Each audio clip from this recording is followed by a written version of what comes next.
So, welcome back to Third Age Reforged and to another battle replay, and it does come to my attention that this may be one of the last battles that we see on the current patch. I say that somewhat tentatively because I'm making only educated guesses based on how quick the progress with the new patch seems to be, but by all accounts we should be getting to the point where certainly this half of the year it will be released, and I know that I'm recording quite far ahead of time at this point, so it is likely that there's going to be a period of crossover where the new patch releases, but there will still be some replays from the previous version of the game coming out. This being one of them, this being the second of the two scenarios that Tommy the Wise recently sent me, and I'm speaking to you in towards the start of February at this point, and by the time this one comes out it'll probably be getting into April, I imagine. So bear in mind that there is a bit of a time delay between myself and you at the moment. And yeah, this is going to be a play on the FORDS of ISEN, I suppose, given the fact that Rohan are on the defence in a river-based setting and Isengard are the ones that are going to be advancing towards them, albeit it's going to be a little bit more extravagant, shall we say, than the normal FORDS of ISEN map, which has been in the game for quite some time, and even the edited version that Reforged added was a fairly simple map, and in this part of it, it is still very much the same. Two river crossings over here with the Rohirrim armies. They also find themselves somewhat surrounded with more orcs to come from over there, but there are also several other forces on the map as well. You can see a Lothlorien army heading to Rohan's aid, a la Helm's Deep, and there is also another army over here as well from the neutrals, which I believe is going to be mostly made up of Ents, if I'm not mistaken. So a lot for both sides to contend with. I feel like just like the very last battle we saw, especially considering this is a rather short one as well. I mean, these battles all tend to be rather sweeping and yet rather quick. I think a large part of that is there's no setup phase, there's no deployment, there's no grace periods or anything like that. It's right into the action with the armies right off against one another, so that certainly does help with things. But yeah, there's going to be a lot going on very quickly, and once again, Rohan being the de facto defenders here, waiting for two reinforcing armies this time, are going to have to hold out against rather overwhelming force. To be fair, the Ents at the very least can make their way forward pretty quickly, but three Isengard armies collapsing in on the Rohirrim, and as we'll go through, while it may not last for too much longer given the new patch's proximity, Rohan in this version of the game are, in my opinion, the weakest faction, and especially when it comes to defensive tools, they lack a fair few things. On the other hand, Isengard are a very well-rounded faction in this version of the game, and that's something they will remain. Isengard, I'm sure, will always be that all-rounder among the orcs, where they combine some of the numerous elements that orcish armies tend to have, with maybe being a little bit better outfitted in their mid-tier, and the stats will follow that, of course, and then a few unique things as well, like berserkers being mixed in there as well. But the Uruk-hai raiders, very much in the mould of what you would imagine from many of the other orc factions, similar to stuff like the Morannon infantry or even the Angmar marauders. They're all about the numbers, really. The leather armour is significantly lighter than the Uruk-hai plate made in Orthanc that I'm sure we will be seeing plenty of. Portaleno, by the way, the Isengard general for this army.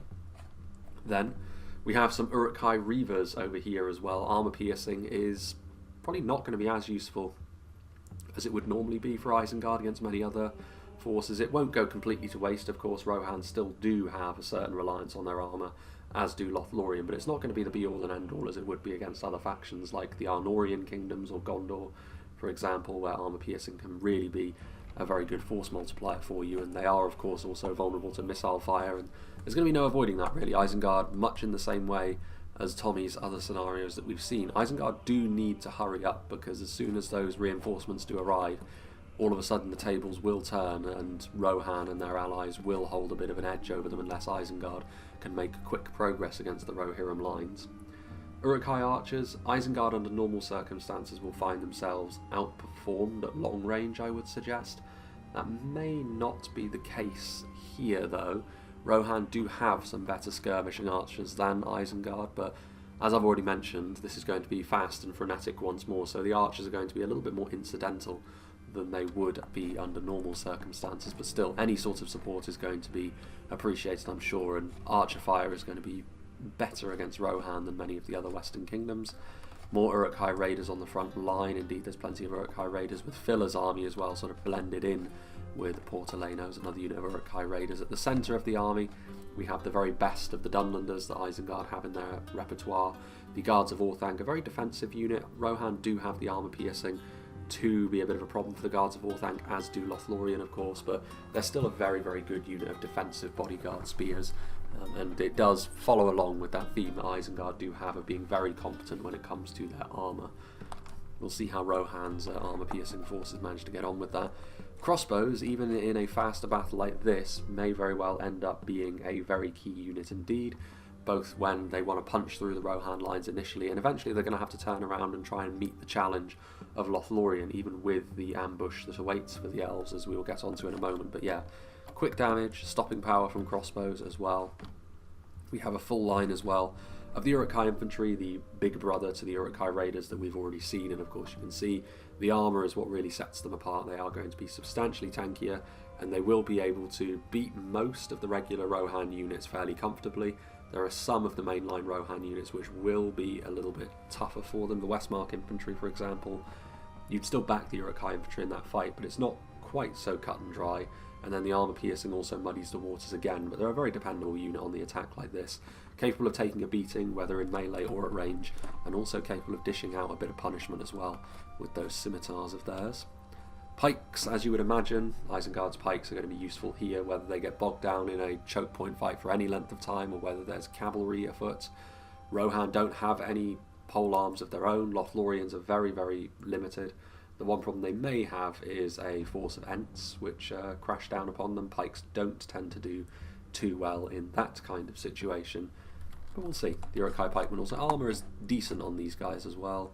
More Uruk-hai infantry. We mentioned the Berserkers somewhat already. 3 hit points. As soon as those hit points are gone, they will fall away very, very quickly with very limited defensive stats, but the high damage they can do is still very useful. As I mentioned already, armour piercing not quite as all-powerful as it would be under normal circumstances, but still very, very useful.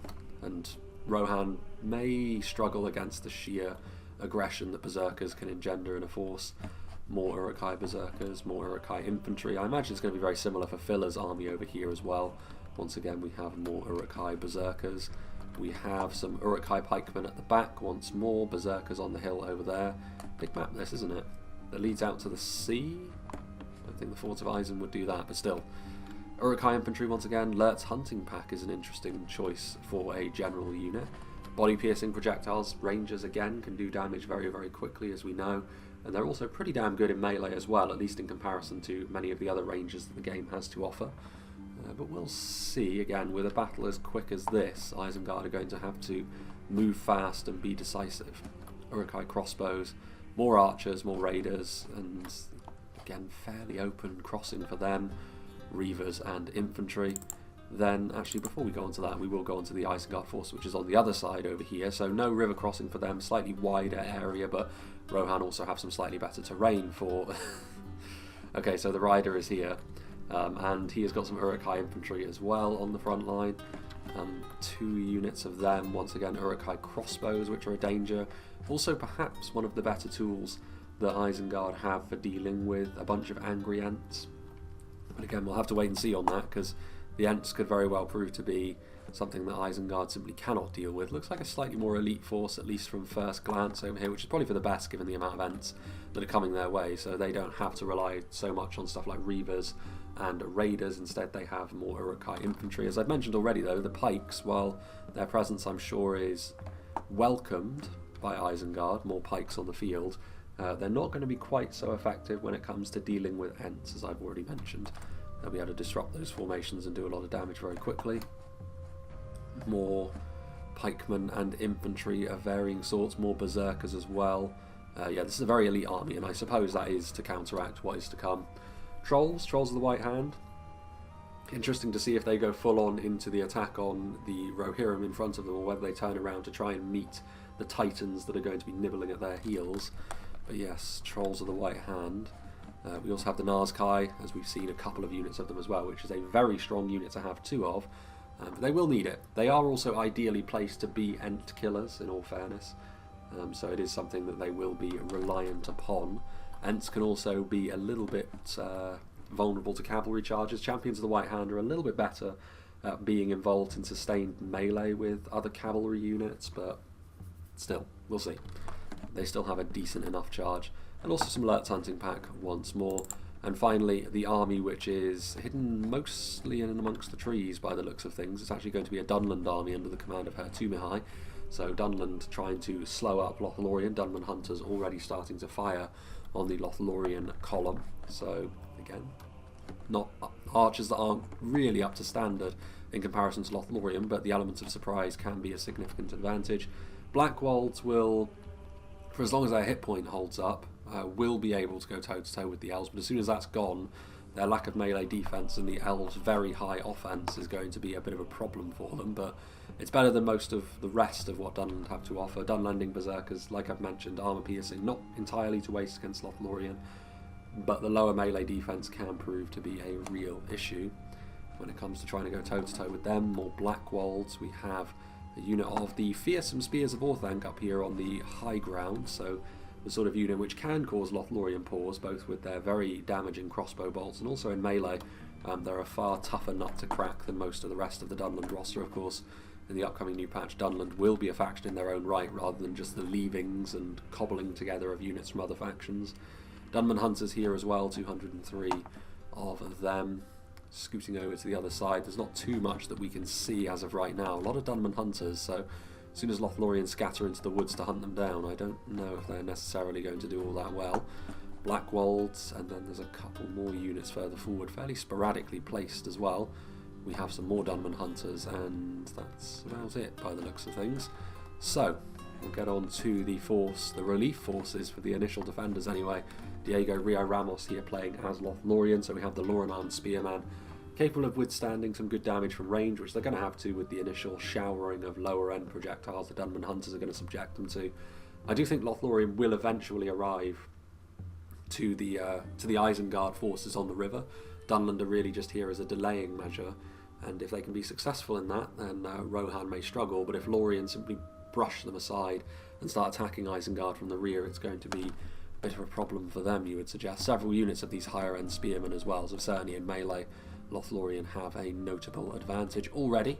The archers are going to start returning fire, and the Loranand archer, being the heavier variant of Lothlorien archers, are easily going to be able to defeat Dunman Hunters in a skirmish fight. They're also pretty damn good in melee, as most heavier elven archers have a tendency to be, and this is a very heavy Lothlorien army indeed.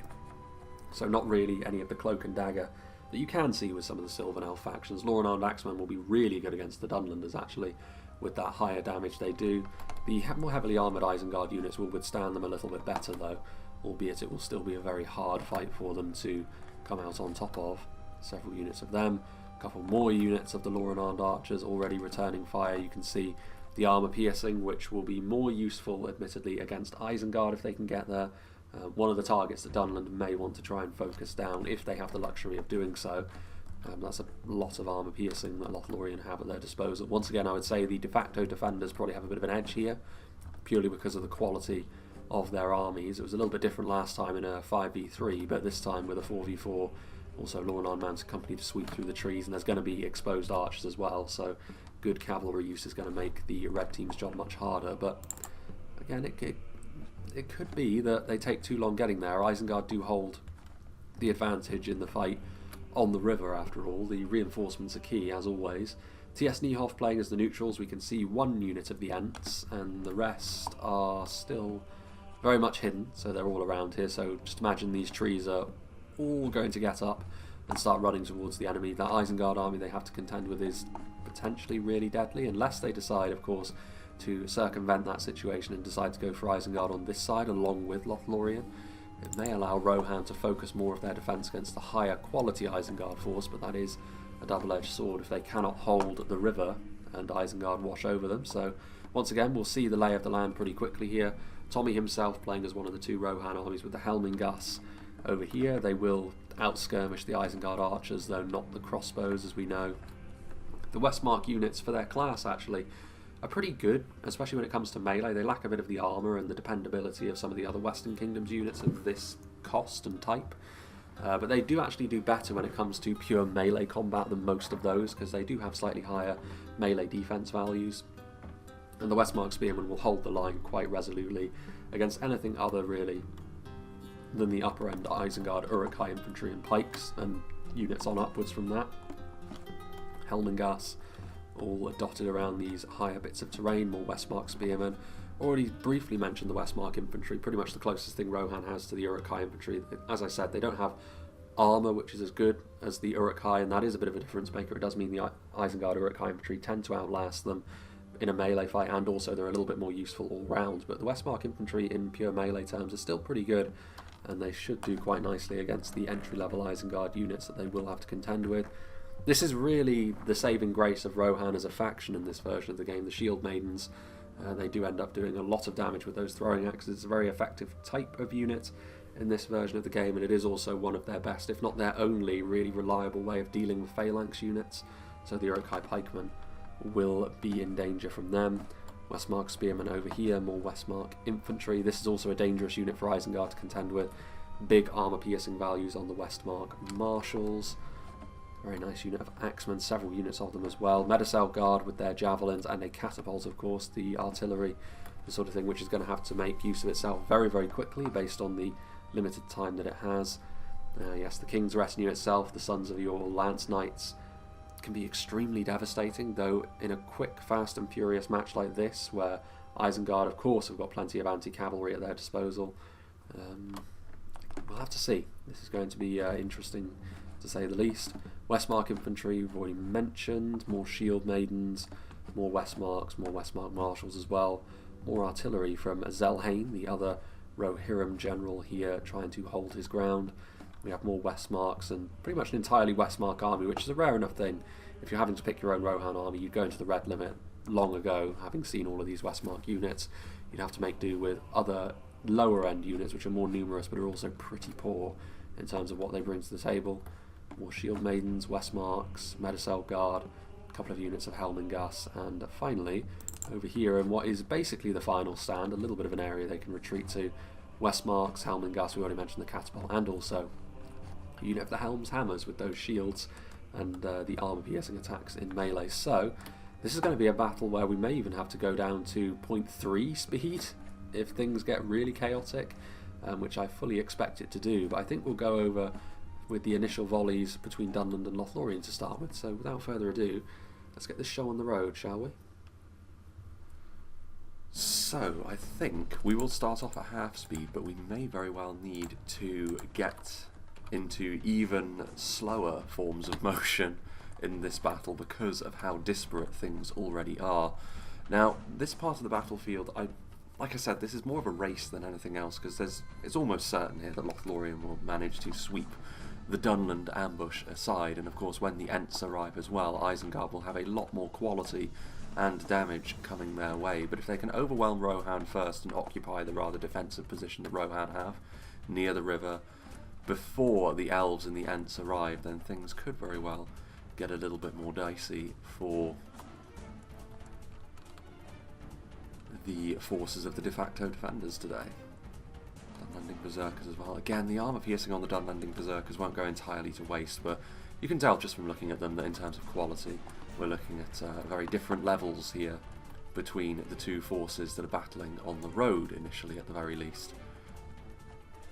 And the Trollshot Axor is also moving into position. This is the kind of unit which could very well actually do a very decent amount of damage should they get into position quickly enough, although it does very much look as though Lothlorien are going to try and chase these guys down very quickly. Blackwolds are another unit that at the very least will manage to stick in the fight for a little bit longer.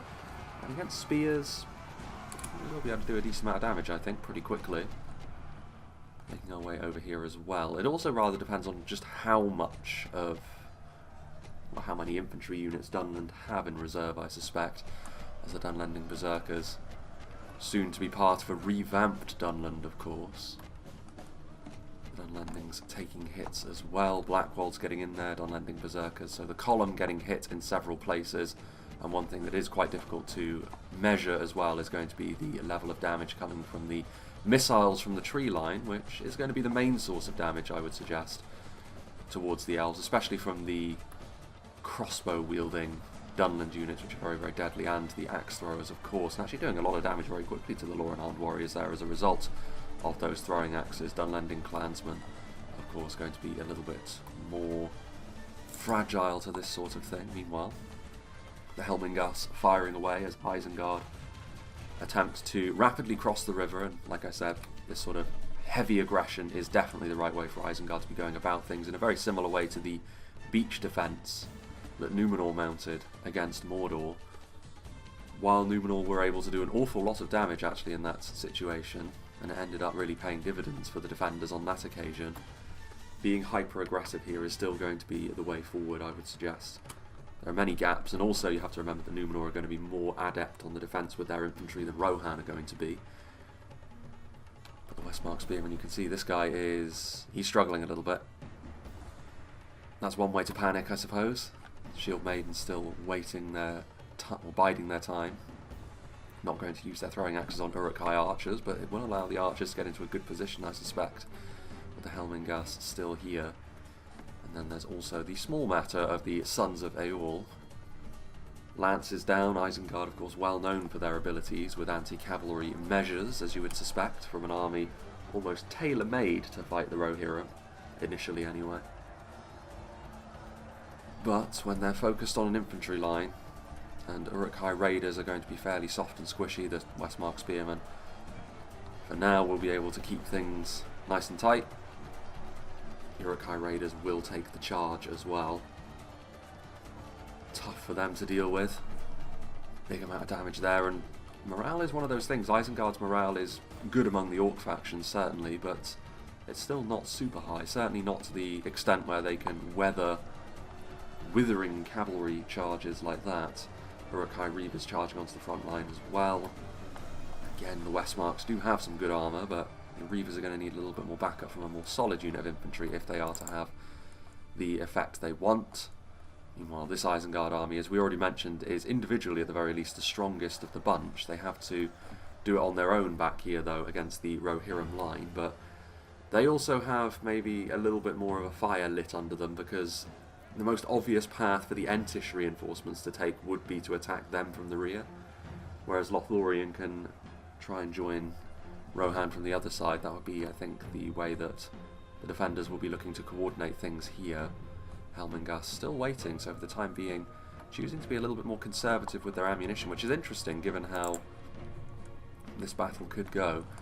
Riders of Orthanc revealing themselves could very well prove to be a very, very significant unit. Their crossbow bolts from afar, and also their abilities in melee against other cavalry, and just, you know, being the makeshift cavalry charging unit, attacking more exposed Lothlorien units may result in them taking a lot more damage than was initially thought. Trollshot axe throwers have been engaged in melee. Lothlorien mounted company also going after exposed archers. Of course, all the infantry has to be thrown forward into engaging with Lothlorien on the road, so this does give a good opportunity for Lothlorien to use their own cavalry to mop up the skirmishers in the woods, and the Lorinand warriors easily able to deal with the Trollshot axe throwers as a result. Further along the road, we see these Black Walls have done a decent job, so some of the more exposed units of Lorinand axemen here getting sandwiched between two units of the Hillmen Berserkers, and that is going to be enough to finish off at least some elements of the Lorien army. Spears of Orthanc also playing their part. Lorien mounted company, as much as they will be pretty good at dealing with Dunman hunters and Trollshot axe throwers left exposed in the tree line, Riders and Spears of Orthanc with their anti-cavalry capabilities make them a more difficult foe to shut down, and that's the one you would want to deal with the most, I would suggest. Still, charges into the Black Walls here. Overall, the quality of the elves, I'm sure, will be enough in the long run. You can see here Lorinand archers getting involved in the melee with some Lorinand axemen. Overwhelming pockets of the Dunlending Berserker resistance. Exactly the sort of unit which is going to struggle against the sheer quality that the elves bring to bear. Blackwald's victory seems certain. Only a fool could lose this battle, so the Blackwalds are doing the business, you'd have to say. That second hit point for the time being really giving them a hand, and then Dunman Hunters may be the least scary of all of the Dunlnd projectile units, but still adding to the ambush very, very nicely. And of course, if Lothlorien cannot add their expertise to any sort of defence later on, then Rohan may find themselves wanting, as time goes on, against Isengard as well. So the domino effect this could have is significant as the Loran Axemen charge after the Trollshore Axe throwers there. Loran Mounted Company. There was, of course, some Lothlorien units way at the back over here as well. Loran Archers trying to do the business. You can see here Loran Warriors as well. So pockets again of Dunlending resistance and large amounts of clansmen starting to run. So Lorien will probably try and consolidate from the back forwards now to try and mop up things. But yeah, Spears of Orthanc on either side proving to be fairly deadly so far. Meanwhile, on the front line, more and more we're seeing Isengard start to pour forward, try and put Rohan under some real pressure, as the Reavers being joined now by some of the heavier Isengard units, including the very heavily armoured Guards of Orthanc, though something like the Westmark Marshals were pretty good at counteracting them. One thing that Rohan will always, of course, have to worry about is a phalanx unit, so the Uruk-hai pikemen, as perhaps expected, could prove to be extremely decisive here on these front lines, at least until the Ents arrive. They don't really have the abilities to deal with them easily in melee. They'll have to rely on their Helmingas and their Shield Maidens to try and do that, but so far the Helmingas instead electing to go after Uruk-hai Berserkers. Another good choice, of course. Berserkers, the sort of unit which could well prove to be too damaging in melee for Rohan to bear. Back over here, again you can see how thin the Rohan line looks in comparison to the Isengard one. So that the sand in the hourglass is slipping away here. Helmingas are also now taking direct counter-skirmishing fire from the Uruk-hai archers, and again, if you get involved in counter-skirmishing in a battle like this, it's not really ideal for you. You can see here a charge from the Sons of Eorl, perhaps trying to shore things up over here. They have managed to rout actually a decent portion of the Isengard lines. That was actually a very good charge there from the Sons of Eorl. It's something you can do to a line that's failing if you have some cavalry in behind it. As soon as the attackers break through, you can charge them with cavalry, and it can be certainly give them a bloodied nose. But it kind of depends on if they've got pikes or something else that would counteract that. But they don't here, and so the Sons of Eorl proving to be very, very good indeed. At the centre of this, again, another very thin defensive line of the Helm's Hammers. Individually speaking, they're fairly ideally suited for fighting a force like Isengard, but again, it's going to be one of those situations, I think, where numbers are going to prove to be fairly decisive. But over on this side, Rohan doing a slightly better job. And over here you can see more room actually for the Isengard skirmishers to get into position, so they're choosing to do so. I think the Shield Maidens almost certainly will have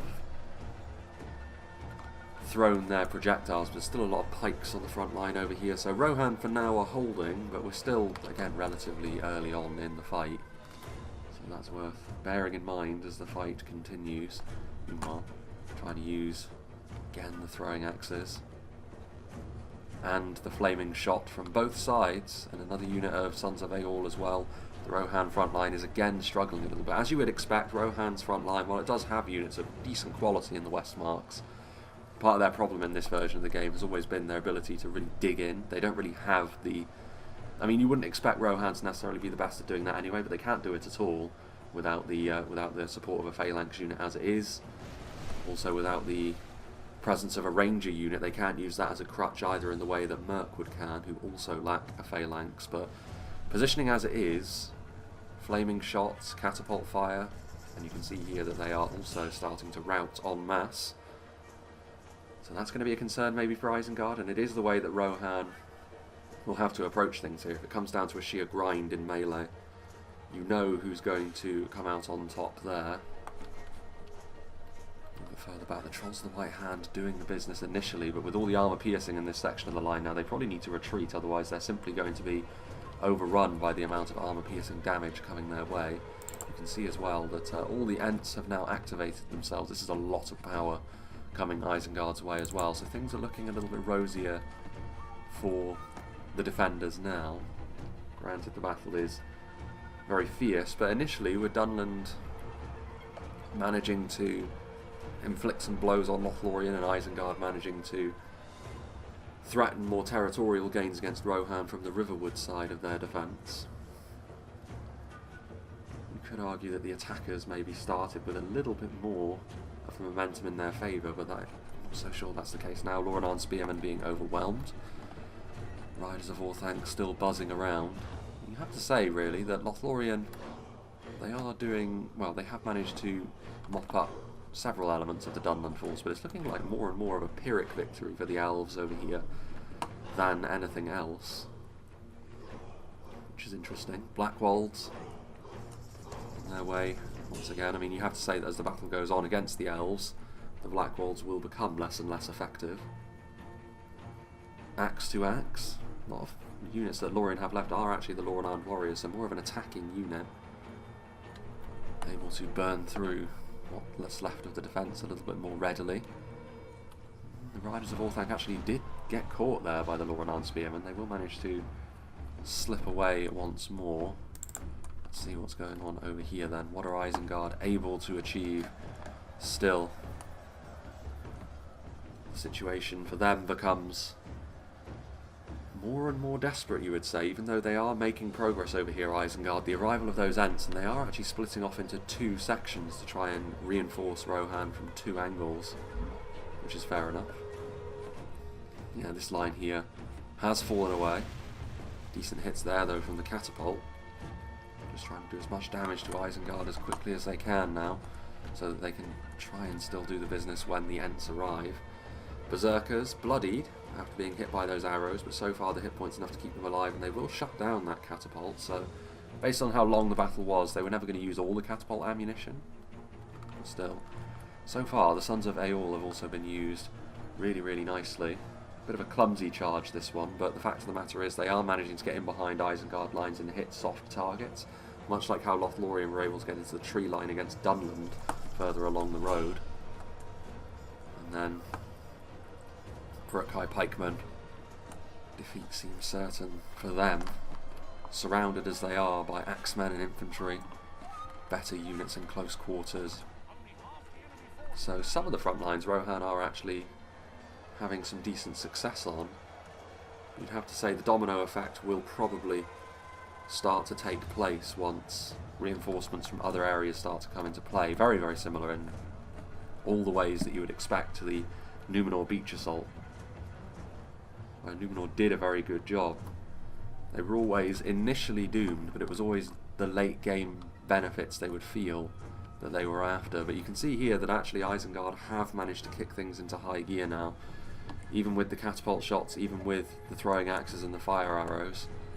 The amount of routing they were able to induce in the Isengard advance ultimately wasn't enough, and Isengard are now flooding forwards right into the centre of the ground that Rohan were defending. This is bad news for Rohan. I don't know if they're going to be able to put on a unified front with the Ents once they arrive. Are they going to? Well, they're going to have to try and. They have managed to consolidate some of their units over here at the very least. The shield mains, I don't think they can afford to be too picky. If they've got ammunition, they just need to throw it down range and do as much damage as they can, because they're going to be used as infantry whether they like it or not pretty soon.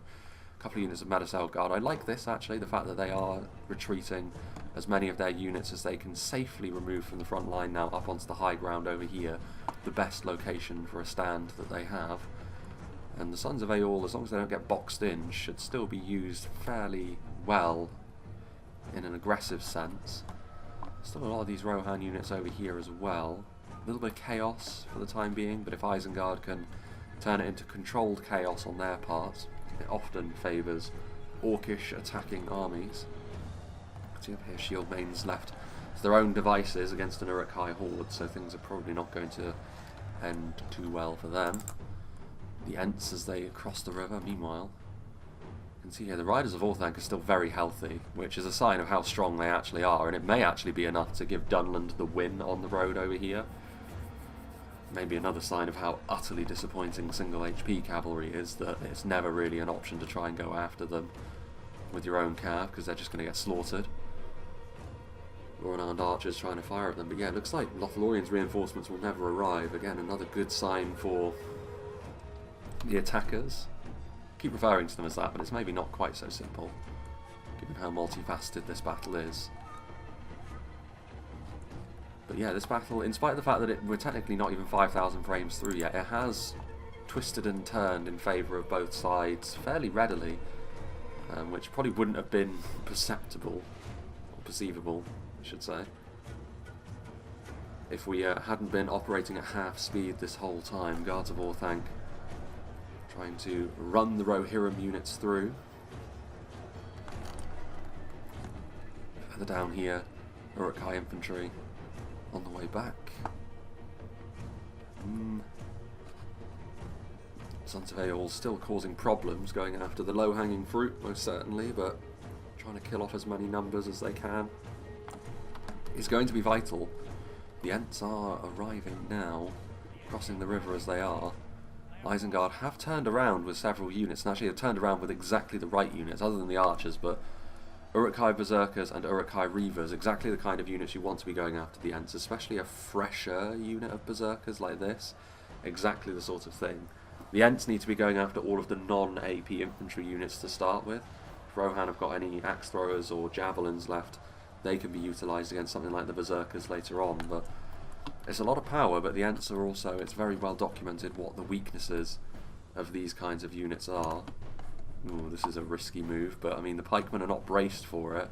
I don't think it was a charge actually though, it was just they were trying to cross over one another and they ended up bumping into each other, and that's going to be bad news for the riders. They get caught in the middle of the pike square. They are doomed, unfortunately. The Westmark Marshals doing the business on the front line, or trying to at the very least. Defeat seems certain for the Uruk-hai Berserkers, which is interesting given the layout, or the layout of the battle is what it is. I think it's got to be the support of the Medicel Guard, surely, that's causing this. Shield Maidens being tasked with holding the line once more. They can do it, they're half decent melee combatant, but it's not the sort of thing you can rely on them for on their own. As part of a combined front line, they can perhaps have a little bit more about them. Further down, Nazkai, Sons of Eorl joining with the Ents now. With the Ents also now reinforcing from this angle, where Isengard are maybe a little bit more vulnerable. They're throwing everything they have into trying to capture the high ground. So a good opportunity here. Again, large amounts of routing, which Isengard have had to deal with. Again, this could still very much be the best ally the defenders could have. Meanwhile, maybe more of a footnote than anything else. Spears of Orthanc, Riders of Orthanc. Yeah, with those two units alone, I think Dunlnd are very much going to be victorious against Lothlorien over here. And with something like the Riders of Orthanc late on, that's a significant unit to run into the fray late on, although if there are Ents still alive, cavalry that doesn't have a big charge bonus, maybe a little bit more of a liability than you would expect. What have we here? The balance of forces is evenly matched. Not much infantry left. Those spears. So Lothlorien are going to have a pocket of resistance against the Orthanc units, but I think this engagement just generally is a little bit of a footnote here, because whoever wins, by the time they arrive on the scene here, the main battle, they aren't going to be able to really help the situation one way or the other. Their team will have either won without them, or they will have lost without them. Perhaps with Orthanc units, Dunlnd would be more able to try and dig their team out all on their lonesome. There goes Zelhane's Mordor, Rohan general, the Ents here in numbers, and you can see that this is exactly the kind of thing the Uruk-hai pikemen will not like facing. Doing a lot of damage to them there. Still the Sons of Eorl taking ever more damage, the Sons of Eorl, but still active on the field, and the charges they'll be able to engage in, still important. Helmingas, routing as it is, so still Rohan though have been holding on to some of the outer choke points fairly resolutely as this battle has continued. Uruk-hai Raiders getting into position. Crossbows as well. What have we here? Westmark Marshals still holding the line. Medicel Guard now being relied upon for their melee expertise as well. Obviously a very, very strong melee combatant as well. One of the most elite javelin units the game has to offer. We don't see them as much. There goes the Neutrals General, So the Entish general has fallen, though Ents routing is extremely unlikely. But as I was saying, we don't see the Medicel Guard all that often, so we don't see Rohan all that often. That is just the way of things. Again, the Shield Maidens getting onto the front line. I think they still have ammunition based on the fact that some of them have still got axes out and some of them are ready to throw. If that's the case, Zelhain really ought to be less picky about what he's using that ammunition on. I don't think you have the luxury of choice in a battle where things are this fast and this violent. The Ents, the Nazkai is the best unit for going after Ents with. Not great from their perspective. Helmingas moving forward, so a bit of a victory over here for Rohan with the support of the Ents, so they can now move in to try and relieve a little bit of pressure on the line that has formed to try and hold that high ground. Over yonder, Ents are still around. Isengard, again with the cavalry, the Ents are losing ground a little bit. It's, as we go further right on the map, Isengard have got more and more of a presence, but the amount of Ents that are still alive, the amount of bodyguard units that Rohan have in the Medicel Guard, and still Sons of Eorl, of course, I don't know. It's going to be difficult for them. Isengard may very well need to lean on the Orthanc units from Dunlnd to arrive if they are to have any sort of success here. Reavers as well. What have we got here? Well, that is the Lothlorien mounted company. That is also the Elven general. Is he going to flee the scene? Probably should. Arrive and tell him that Lothlorien reinforcements are actually not going to be arriving. I mean, these are two significant units for Rohan and their Entish allies to have to deal with, and fair play to her to Mihai. Obviously, in an ambush situation, the enemy are very much set up for you to attack, but I felt as though with the Lothlorien quality on display, Dunlnd would struggle a bit, but the strength of their crossbows and throwing axes and range support, the Blackwolds as well certainly played their part. Dunlnd were able to face the elves down and beat them. This may very well be the last time that we see the rather fragmented version of Dunlnd as well, given the fact that we are going to see Dunlnd as a faction in their own right moving forwards in the new patch, so this may be a goodbye to old Dunlnd, and so they went down swinging. Can't ask for more than that. Meanwhile, the Ents moving into all of these units that were arrayed in loose formation, and shutting down the Isengard crossbows is a must-do here if the defenders are to have victory. So, very well done. Also have Medicel Guard, we have Shield Maidens still there. Ooh, defending artillery. It's fairly risky based on the angle, but they managed to get a good hit there. And considering there's a lot of lower tier units on this section of the line, it's also going to cause yet more routing for Isengard to have to try and weather. Uruk-hai pikemen once more. And the Sons of Eorl charging in. Berserkers able to withstand it with their hit points for now and also inflict some damage in return as the cavalry tries to cycle back out, but surely these are routing Helmingas, and indeed they are. But havoc being wrought by the Ents, and Isengard not able to consolidate and continue their push up the hill as neatly as they would have liked.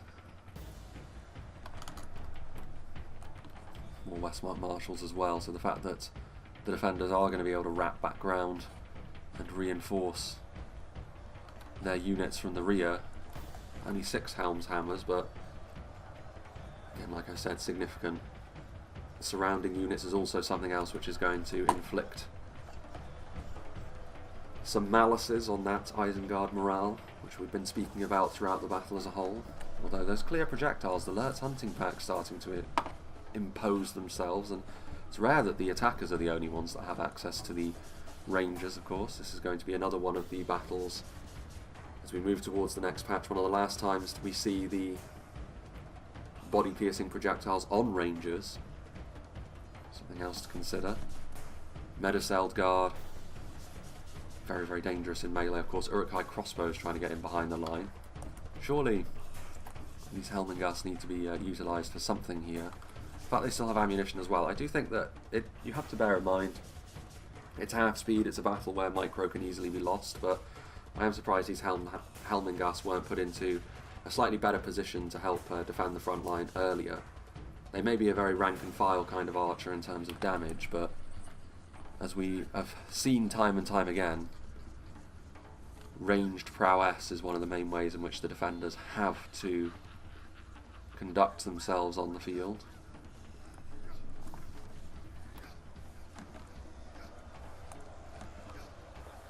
Shield Maidens fighting hard on the front line. Again, a lot of Westmark Marshals moving forward.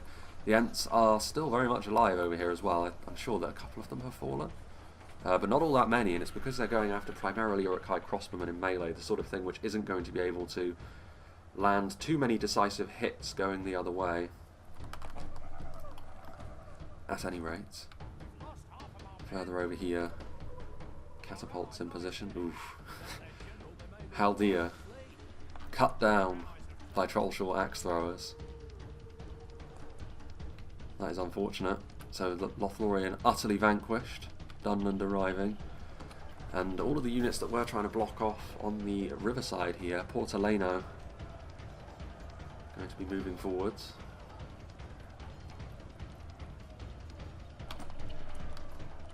Guards of Orthanc, Uruk-hai infantry.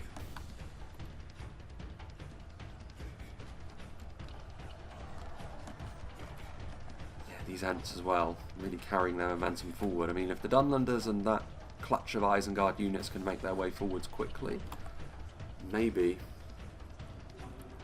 they can do the business. But I don't know.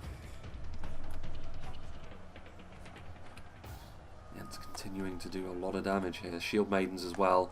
Difficult unit to rout, I believe. While their morale boosting effects are actually not functional in this version of the game, they will be in the upcoming patch, so stuff like the Shield Maidens and the Troll Drummers will be able to boost the morale of nearby units. But I think their morale is still very high. You can rout them, but higher perhaps than their tier of unit would suggest. Another feather in their cap.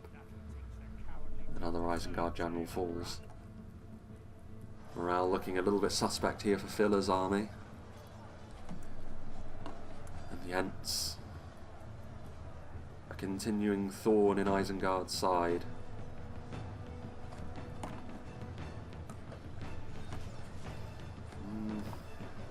Uruk-hai starting to rout, though there are so few in that unit that it's not really terribly important. There are Nazkai still in here though, 25 of them. This kind of unit and the Orthanc units from Dunlnd, the Isengard reinforcements, all of this is going to make life more uncomfortable for the defenders. Still very much in the balance here, at least in terms of the visual effects moving in here to the late game. But as we see, the defenders are on the back foot in terms of the numbers of their units killed. Only 4%, but when you consider the kind of units that are still on the way, Guards of Orthanc, Portaleno managing to keep a lot of his good units in reserve here until later on, Westmark Marshals, so things are still looking fairly dicey for the defenders, you would have to say. Catapults going to try and inflict some heavy damage. Kind of depends really on how much damage the Ents can do to the weaker units of Isengard, try and deprive them of the percentage numbers advantage that they do still hold.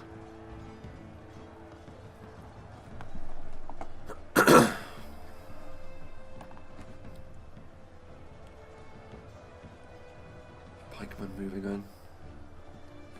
Not too many pikes left. They did take the brunt of the damage from the arrival of the Ents, you would suggest, and also Rohan, I'm sure, were doing their due diligence and focusing them down as best as they can with their ammunition. Those were very good hits, actually. Catapult shots I've known before for them to completely miss a unit that was right in front of them set up, and it's enough to cause a bodyguard tier unit to become shaken. Lots of damage done there to a unit which is, of course, still going to be very important to the attackers. 52 Uruk-hai Berserkers are a significant addition. 80 Uruk-hai Berserkers, so combination of the two. The Ents have had things their own way here for a little while now, against the archers and the crossbows. But I don't think that's going to be the case for too much longer with the Berserkers arriving. They'll continue to fight the good fight. So I'd assume that that is Zelhain is still alive, so Tommy's army has been completely vanquished. It is now merely the Entish army under Tiesnihoff and Zelhane's Rohirrim that are left standing. Not too many of them left either. I mean, based on numbers alone, and based on the kind of units Isengard and Dunlnd still have left to work with, you would back the attackers in this situation. I think even with the amount of Ents that remain, maybe the strength of the Ents will be enough, and if this catapult can continue to get good hits like that, perhaps all is not lost. But a healthy amount of good fortune is still going to be required, I would suggest. As the Ents run down the hill.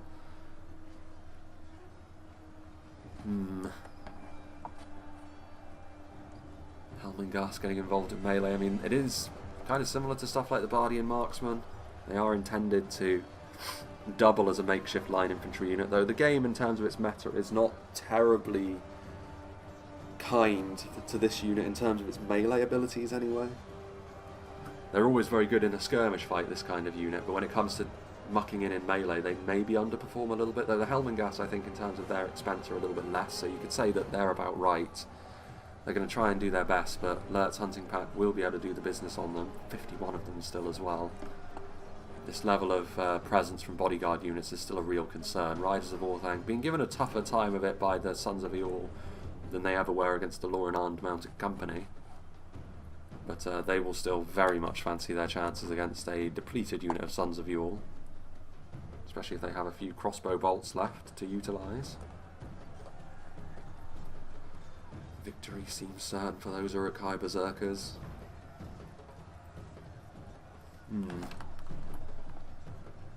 Helmingast charging down the hill. Uruk-hai crossbowmen fighting. Still in melee. They haven't been able to impose themselves with their crossbows here, Isengard, which is probably for the best, because if they did, this battle would already be over, I think, with a few volleys from those armour-piercing bolts of theirs.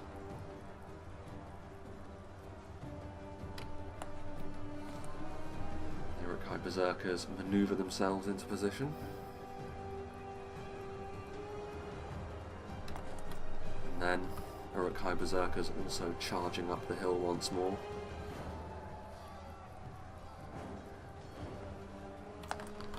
More swings from the Ents. I don't know, I mean, it is close in all fairness. Throwing axes now being utilised, trying to stop the Dunlending forces. Hertumihai, I wasn't convinced actually Dunlnd would be able to be a part of this battle in the mid-game, sort of in the decisive sense, but they may very well be. 2 units of throwing axes throwing their payloads at one another. Not going to be good for either of them. Skimming shots only. Better than killing nothing at all, I would suspect, but still. Riders of Orthanc. Spears of Orthanc also in position. And with crossbow bolts of this magnitude, maybe getting into position. Could be that these Orthanc units not only decisive in bringing down Lothlorien, but also finishing off Rohan and the Ents here in this central position. 12 Nazkai. Yeah, there's too many high quality units for Isengard that are left now. And you see here, yeah, the gap is growing, so this is going to be an attacker victory, I would suggest. Still though, very interesting one this, and again, half speed was definitely necessary really for most of the battle here. Purely because it was there was effectively 2 battles going on. There was the 1v1 ambush along the road, and then there was the siege/river battle taking place over here with the reinforcing column as well. So, fairly complicated little scenario this. Pretty cool map as well. Would be a pretty good map for a free-for-all, I would suggest. Guards of Orthanc moving forward, who took a hefty bit of damage at the hands of that catapult, so they're now going to be able to seek their vengeance. The Nazkai also moving forwards. Trollshaw axe throwers going to try and do the business as well. Medicel Guard defeat being a distinct possibility at this latest of stages. They will be able to kill off a few more of those Uruk-hai raiders, you would say, but it will be nothing more than cold comfort for Rohan to pad their kill counts now. And the Fords of ISEN have ended in perhaps the way that you would expect. The correct way? Question mark? Perhaps. But yes, I think we can safely go up to 1 speed now. The final 1,000 frames, merely clean up for the attackers, but a close one, and considering how chaotic and violent this battle has been, to craft a scenario that ends up being this close is kind of difficult. Crossbowmen as well, still a few shield maidens, trying to get as many kills as they possibly can. But yeah, Riders of Orthanc are going to prove to be the final nail in this particular coffin, I would think. It's unfortunate. The announcer seems to think we're viewing it from Zelhane's perspective, so earlier on it must have been Tommy's general that ultimately was felled in the midsection. There he goes. That, I think, is going to be a little bit beyond your capabilities at this point. Sadly enough.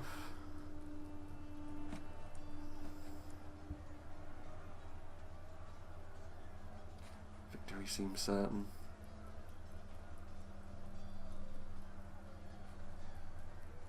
And the catapult falls as well, so it's going to be the Medicell Guard, rather fittingly, that are the last Rohirrim left. Although they are going to get shot in the back by throwing axes, and there we go. Not much of Isengard remains, but enough that they can be fairly pleased with their day's work here. And yes, the Fords of Isen have ended up being won by Isengard and their Dunlnd allies. We can't tell who is who here necessarily, but we're going to be only seeing the Rohan kills anyway. So let's get right on with that, shall we? Westmark Spearmen. Initially it looked like they were holding the line well, but it was always going to be hard for Rohan, like trying to hold on to those positions as Isengard swamped forwards in the numbers they were able to. It was always going to be tough, very, very tough. And then as we look further down, Helmingast did decently, again, good damage at range, and then doing a little bit in melee, I'm sure, as well. Medicell Guard were only really active in the final stages, but they were able to really bloody Isengard's nose before ultimately being felled. Westmark Marshals, armor-piercing damage, so good kills. 67 is maybe a little bit disappointing, but for the most part, heavy axemen are always going to have a certain shelf life, so they're going to do their damage quickly, but they're going to fall away. Even higher tier versions such as this. Shield Maidens of Rohan doing well, as you would expect. Sons of Eorl, as I mentioned, also being utilised very nicely. One of the better aspects of the defence on this occasion, you would say, even more so even than the missiles. Of course, morale damage hasn't really been taken into effect here. Catapult doing very nicely as well with 387. Down here, maybe a more even spread, plenty of units breaking 200 down here. A better performance from the Shield Maidens, slightly less than the Catapult, but still acceptable. Helmingast doing nicely. Westmark Infantry. The Westmark Infantry and Spears do better in a slightly more elongated fight, and that was never really going to be the case here, so it's not too surprising to see that they maybe didn't live up to the kind of standards that you would want them to, especially without, again, being able to anchor themselves. Westmark Marshals, Helm's Hammers doing slightly worse in this army as well. Sons of Eorl doing nicely though. Can't really ask for too much more from a Rohan perspective, because it was always going to be hard for them. I think the keys here were Isengard wisely leaving behind some units on the river crossing to do damage to the Ents as they crossed it with Uruk-hai Berserkers and the like, because we did notice that the Ents did get held up on those, and that will have done more damage. The Ents were still very effective against Isengard, but again, just trying to reduce that as much as possible, and the margins weren't that great. That alone wouldn't have been enough, I think, to turn things around for the defenders, but it would have helped. In particular, though, I think the Dunlnd success in the ambush against Lothlorien had a big impact on this battle. Late on, Spears of Orthanc with their crossbow bolts, and the riders also making it so that the Sons of Eorl could no longer be used, even depleted though they were, to charge into Isengard forces, along with the thing with the Ents on the river crossing. Those factors together could well have made the difference here and put the battle beyond the defenders. So fine margins it was. But yeah, I think a very competitive battle this, and a nice theme to go along with it as well. And of course, like I said, probably the last time we get to see this rather chaotic version of Dunlnd before they become their own faction. And hopefully as well, in the future patch, Rohan will be stronger. They gave a pretty good accounting of themselves here, but Rohan will be the sort of thing which hopefully we see a little bit more of in the upcoming patch, because they are obviously a fan favourite, but the way that they equip themselves in this patch, the meta of it is just completely against them, really. Without a ranger, without a phalanx unit, single HP cavalry being garbage, all of that really doesn't help them, but hopefully the next patch will change things up a little bit in that regard. But yes, big thank you to Tommy the Wise for sending yet another scenario in. I've still got a couple of battles actually from Tommy to do. One being another scenario representing the Battle of the Black Gate from the movie, and the other one being a custom map that he created as well. Less of a scenario actually, and more of just a straight up siege battle. So that's something that we're going to be seeing as well. Good versus evil siege with elves and men on the defence against a host of orcs and hillmen. So that should be interesting as well. I also have an 8-way free-for-all. Been a while since we've seen one of those. That may very well actually be the very next battle to see the light of day, I think. And I also have some Silmarillion battles, although I think what I will have done is recorded one of the 1v1 Silmarillion battles and have had it released before now. I think that's kind of the idea I've got in my head anyway. So that is worth bearing in mind. But yes, as far as other things go, this year is going to be kind of weird. I was saying that 2022 was going to be this as well, and 2023 also. It's kind of a rolling thing at this point, where I'm not really sure what's going to be happening in the long run, though. The channel, I think, is going to be continuing as it did in 2022 to a certain extent. I think we're going to be falling back into the same sort of rhythm, albeit I think with the release of the new patch, I will be able to diversify the content a little bit on the channel, but for the most part, I'm trying to sort of make do with my schedule being what it is. It's far from ideal, but yeah, there's still a lot of ways in which this could work out from my perspective, but if need be, as I keep mentioning, I will let people know what's going on in the YouTube community section, or I will do a completely new channel update video to let people know how things are progressing. But yeah, like I said, for the most part, as much as my life is experiencing an awful lot of turbulence, it seems, it doesn't actually creep over into the channel that much. Like, at worst, maybe I need to reduce the schedule occasionally, but I don't even think that's going to be necessary, to be honest with you. The 2 videos a week is perfectly fine for the moment, and I've recorded basically 2 months in advance at this point, so yeah. Anyway, enough of my rambling, enough of my troubles. Big thanks to all the players once again. I hope you enjoyed this, and I hope you'll join me for whatever is next.